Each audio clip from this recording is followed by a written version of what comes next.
Sorry, I've just been stalling, trying to not talk about this next game here. Well, we have to. Look at the fantasy board. How many times do we show a fantasy board and nobody made it to 12 points? Right. Vikings and Seahawks, for people listening at home, Vikings and Seahawks was just a wasteland of fantasy ineptitude.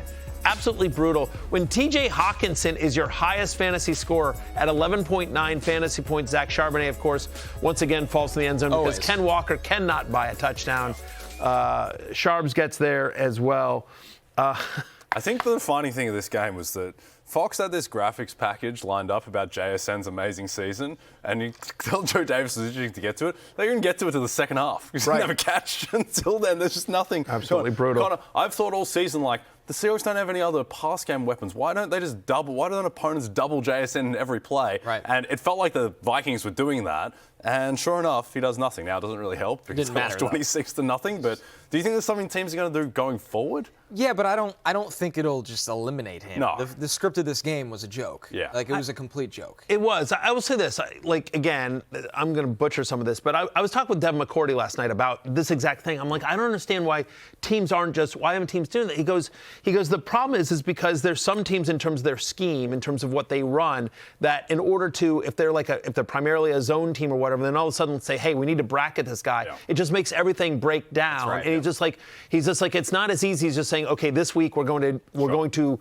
double Jackson Smith and Jigba. He's just like, I think they've had a good run of, and I don't want to, Devin will be able to express how he feels. I don't want to, but just the idea, basically, built to do that. Though. Correct. That's what I'm saying. He was just saying that some of the defenses they faced are not built to shut JSN down. And by the way, JSN obviously has had a great year and has done a lot. But he just said yes, Flores' defense was built to sort of do that. Yep. They also obviously faced Sam Darnold in practice all last year, so they knew exactly sort of what to do with him as well. And so obviously, look, the reason the Vikings lost that game had nothing to do with the Vikings defense. They played very, very well. Yep, absolutely. Yeah. Tough scene for Max Brosmer. I'm laughing at Money44 goes, Brosmer can't be worse than JJ. Yes, he can.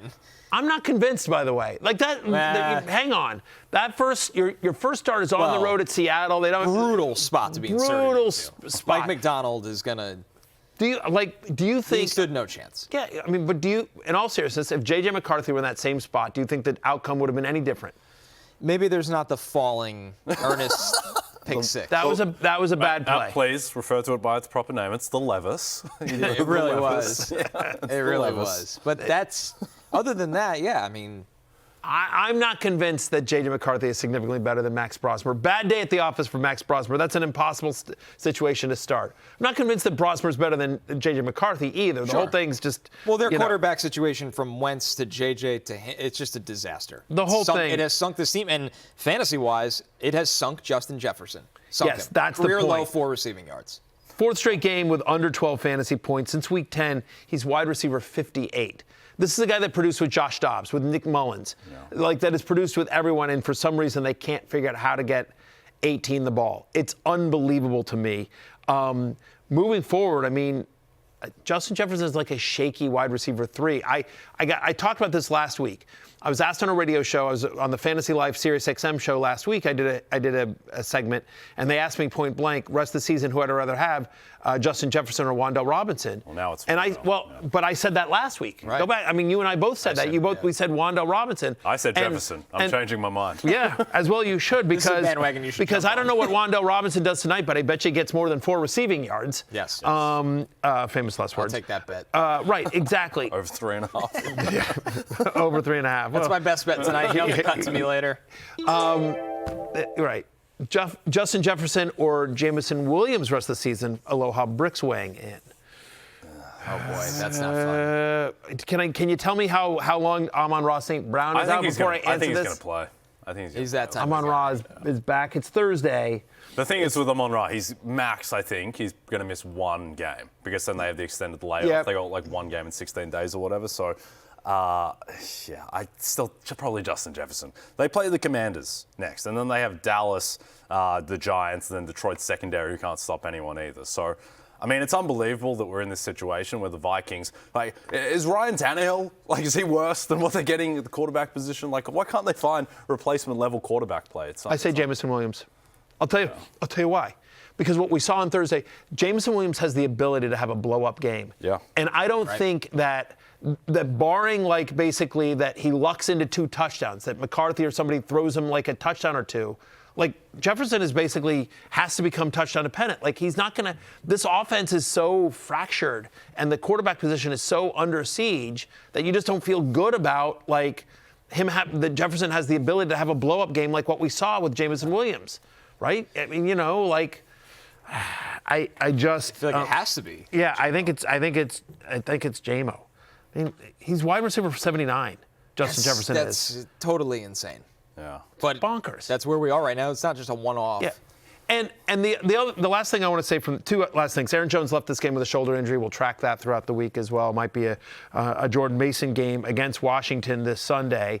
The last thing I want to say here about this game, 2 things I think are important. Number 1 is Sam Darnold, who's now had under 5 fantasy points in 3 of the past 4 games.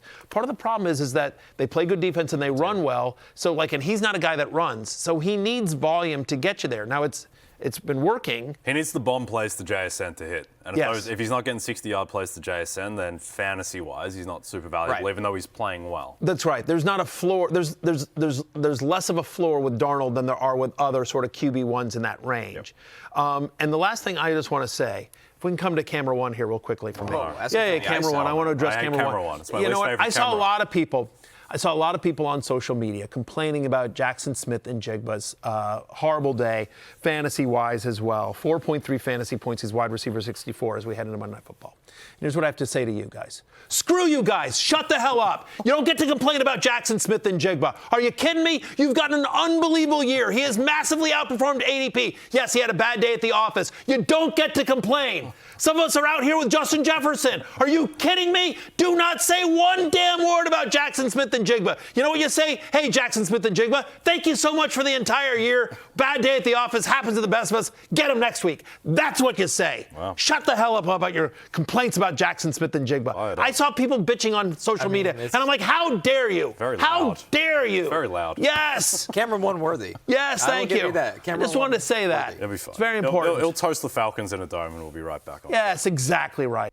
Hey, it's Matthew Berry from NBCSports.com and Rotorworld.com, and I want to thank you so much for watching whatever it is you just watched, or if nothing else, being too lazy to click out of the autoplay after this video started, after whatever it is you actually wanted to watch finished. But now that you're here, I'd like to take a moment here to ask you respectfully now, okay? I'm asking you respectfully to subscribe to the NFL on NBC YouTube channel. You'll get the latest Roto-World fantasy news headlines, all sorts of great shows, including my own Fantasy Football Happy Hour. So go subscribe now. Again, I'm asking respectfully.